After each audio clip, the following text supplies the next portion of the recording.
സെൻഡഗൌഡയ്ക്ക് സംഭവിച്ചതുപോലെയോ ആ ഭാഗത്ത് കയറിയതുപോലെയുള്ള വെള്ളം ഈ ഗ്രാമത്തിൽ കയറിയിട്ടില്ല അല്ലേ? ഇല്ല.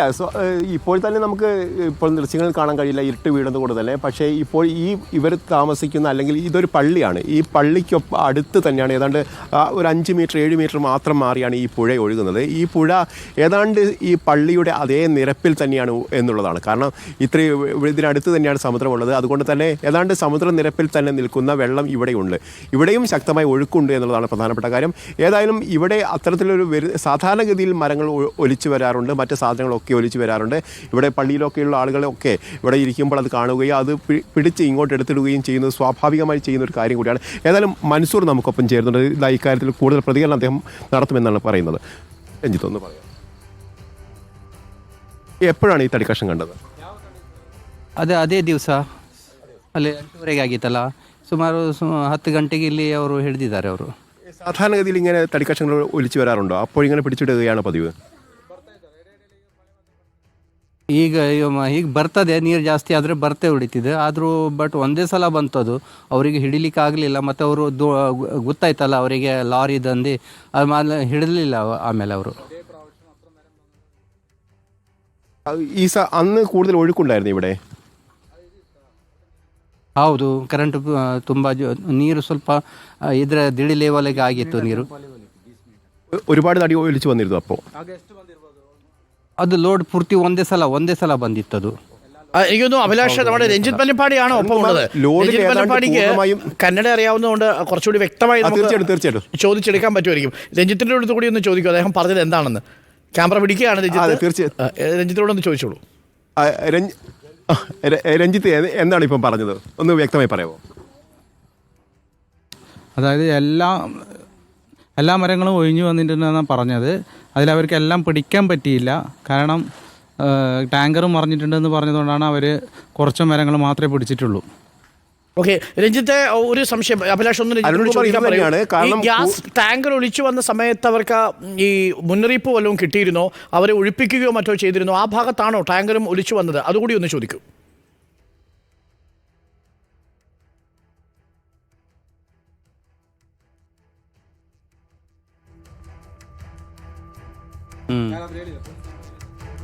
ಹೌದು, ಪೊಲೀಸರು ಬಂದು ಹೇಳಿದರು ಹೋಗಬೇಡಿ, ಮತ್ತು ಅದು ಗ್ಯಾಸ್ ಲೀಕೇಜ್ ಆಗ್ತದೆ, ಮತ್ತು ಹೋಗಬೇಡಿ ಅಂತ ಹೇಳಿದ ಅದರ ನಂತರ ಯಾರೂ ಹೋಗಲಿಲ್ಲ. അതായത് ഗ്യാസ് ടാങ്കർ മറിഞ്ഞത് പോലീസുകാർ പറഞ്ഞിരുന്നു, ഇങ്ങനെ മറിഞ്ഞിട്ടുണ്ട്, ആരും അങ്ങോട്ട് പോകരുത്, പോയാൽ അപകടം. ഓക്കെ, അപ്പോൾ പോയാൽ അപകടം ഉണ്ടാവും എന്നാണ് പോലീസ് പറഞ്ഞതെന്നാണ് പറയുന്നത്. ഓക്കെ, ഒരുപാട് തടിക്കഷണങ്ങൾ ഒഴുകി വന്നു എന്നാണ് പറഞ്ഞത്.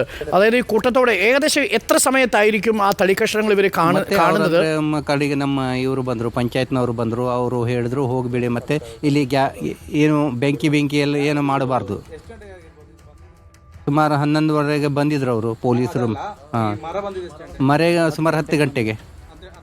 ಹೌದು 10 ಗಂಟೆಗೆ, ಬೆಳಿಗ್ಗೆ 10 ಗಂಟೆಗೆ.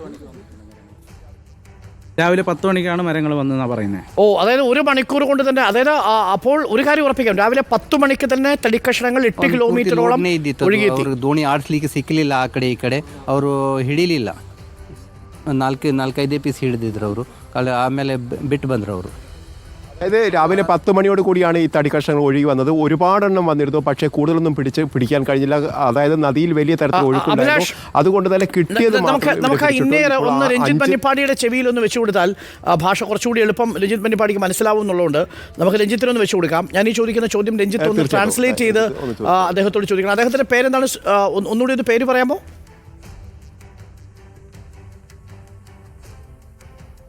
ನನ್ನ ಹೆಸರು ಮೊಹಮ್ಮದ್ ಮನ್ಸೂರ್ ಅಂತ. Mansoor, okay fine. അപ്പോൾ രഞ്ജിത്ത് പന്നിപ്പാടിയുടെ കയ്യിൽ ഇയർഫോൺ കൊടുക്കുക. നമുക്ക് അതിനുശേഷം അഭിലാഷ് മൈക്കിൽ പ്രതികരണം എടുക്കുക. അപ്പോൾ എന്തിനും രഞ്ജിത്ത് പന്നിപ്പാടിയോട് ഒന്ന് ട്രാൻസ്ലേറ്റ് ചെയ്യാനും കൂടി ഒന്ന് പറയുക. കന്നഡയെ നമുക്കറിയാത്തത് കൊണ്ടുള്ളൊരു പരിമിതിയാണ്. ഓക്കെ രഞ്ജിത്ത്, നമ്മൾ ചോദിക്കേണ്ടത് 2 കാര്യങ്ങൾ. 10 മണിക്കാണ് വന്നതെന്ന് പറഞ്ഞു. കൂട്ടത്തോടെ തടിക്കഷ്ണങ്ങൾ വരികയായിരുന്നു, അതല്ല ഇങ്ങനെ ചിതറി വരികയായിരുന്നു എന്നൊന്ന് ചോദിച്ചു നോക്കാമോ?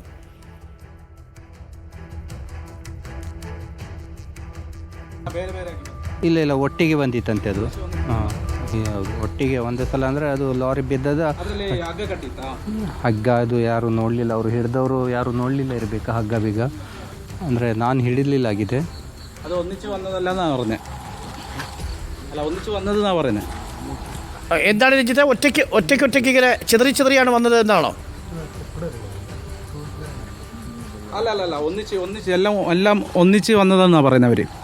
ഓക്കെ, ഒന്നിച്ച് വന്നു. അവർക്ക് കൂടുതലുള്ളത് കൊണ്ട് എല്ലാം എടുക്കാൻ പറ്റിയില്ല. നല്ല ഒഴുക്കുണ്ടായിരുന്നു വെള്ളത്തിന്. ഓക്കെ, അപ്പോൾ ഒരുമിച്ച് 10 മണിയോട് കൂടി അല്ലേ? ഏകദേശം 10 മണി എന്നാണോ ആ സമയം അവർ ഉറപ്പിക്കുന്നുണ്ടോ? ಸುಮಾರು 10 ಗಂಟೆಗೆ 10 മണി എന്നാണ് പറയുന്നത്. 10 മണി. അപ്പോൾ 8:45 9 മണിക്ക് മണ്ണിടിച്ചിലുണ്ടാവുന്നു. കൃത്യം 1 മണിക്ക് കൃത്യമായി വീണ ആ സമയത്ത് തന്നെ ആ പുഴയിലേക്ക് വീണിട്ടുണ്ട് എന്നുള്ളത് ഉറപ്പായി കഴിഞ്ഞിരിക്കുന്നു. ഏറ്റവും പ്രധാനപ്പെട്ട ഒരു വിവരമാണ് ഇപ്പോൾ പ്രേക്ഷകർക്ക് കിട്ടുന്നത്. ഏറ്റവും പ്രധാനപ്പെട്ട വിവരം, കൃത്യം 10 മണിക്കാണ് ഈ തടിയിൽ നിന്ന് വേർപെട്ട ലോറിയിൽ നിന്ന് വേർപെട്ട തടിക്കഷ്ണങ്ങൾ കിട്ടുന്നത്. ഒരു കാര്യം കൂടി ചോദിക്കൂ രഞ്ജിത്ത്, അതായത് ഇവർ ഒരുപാട് പേര് തടിക്കഷ്ണങ്ങൾ എടുക്കാൻ പോയോ? ബാക്കിയുള്ള തടിക്കഷ്ണങ്ങൾ കടലിലേക്ക് ഒഴുകി പോവുകയാണോ ചെയ്തത്? ಹಾಂ, ಇದು ಕಟ್ಟಿಗೆ ಹಿಡಿಲಿಕ್ಕೆ ಒಂದು 3-4 ದೋಣಿ ಹೋಗಿತ್ತು. 4 ದೋಣಿ ಹೋಗಿದ್ದು. 4 ದೋಣಿಲಿ 2 ದೋಣಿ ಹಿಡಿದವರು, ಬಾಕಿ ಯಾರು ಹಿಡಿಲಿಲ್ಲ. 4 തോണി പോയിട്ടുണ്ട്. അതിൽ 2 തോണിക്കാരെ പിടിച്ചിട്ടുള്ളൂ. ഇത് ഓക്കെ, ഇത് തടിക്കഷ്ണങ്ങൾ മാത്രമേ കണ്ടുള്ളൂ? വേറെ എന്തെങ്കിലും അസ്വാഭാവികതയുള്ള എന്തെങ്കിലും സാധനങ്ങൾ ഒഴുകി പോകുന്നത് കണ്ടോ? എന്തെങ്കിലും ലോഹഭാഗങ്ങളോ, എന്തെങ്കിലും തുണിയുടെ ഭാഗങ്ങളോ, മറ്റേതെങ്കിലും സാധന സാമഗ്രികളോ അങ്ങനെ എന്തെങ്കിലും പോകുന്നത് കണ്ടോ? പ്രത്യേകിച്ച് നോട്ട് ചെയ്യാൻ ಬೇರೆ ಏನು ಕಾಣಲಿಲ್ಲ ಅವರಿಗೆ.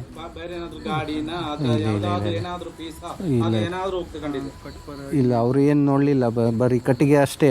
ಅಂದರೆ ಆಮೇಲೆ ಪೊಲೀಸ್ ಹೋಗ್ಲಿಕ್ಕೆ ಕೊಡಲಿಲ್ಲ ಅಲ್ಲ ಅವರಿಗೆ. അതായത് അവർ അത് മാത്രമേ കണ്ടിട്ടുള്ളൂ. പിന്നെ പോലീസ് അങ്ങോട്ട് അവരെ അടുപ്പിച്ചിട്ടില്ല എന്നാണ് പറയുന്നത്. എല്ലാവരും മുകളിൽ വരാനാണ് പറഞ്ഞത്. ഓക്കെ, അതിൽ ഈ ടാങ്കർ ഒഴുകി പോകുന്നത് അവർ കണ്ടായിരുന്നു എന്ന് ചോദിക്കും.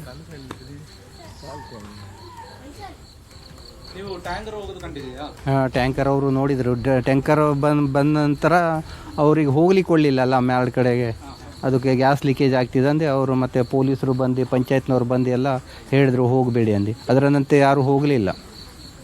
ടാങ്കർ വരുന്ന കണ്ടിട്ടായിട്ടാണ് അവർ മുകളിലോട്ട് വന്നത്. അതിനുശേഷം പഞ്ചായത്തിനും പോലീസിനും ആൾക്കാർ വന്നിട്ട് അവരോട് പറഞ്ഞു ആരും വെള്ളത്തിൽ ഇറങ്ങാൻ പാടില്ല എന്ന്. ഈ ടാങ്കർ പിടിച്ചെടുത്തത് എത്ര ദൂരം അകലെയാണ് എന്നുകൂടി ഒന്ന് പറയാമോ? ഇപ്പോൾ ടാങ്കർ ഉള്ളത്, നേരത്തെ ടാങ്കർ മാറ്റിവെച്ച സ്ഥലം എവിടെയാണ്?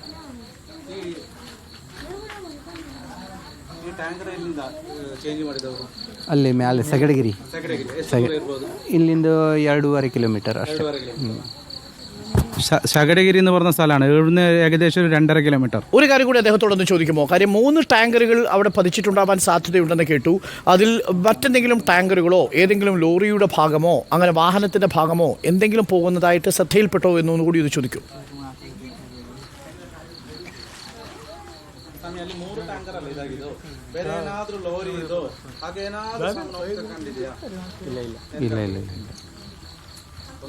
ഇല്ല.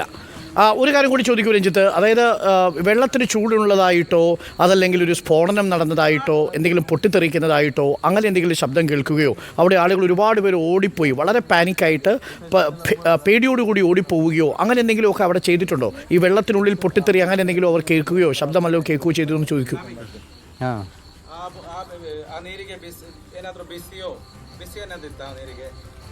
ಇಲ್ಲ ಇವ್ರು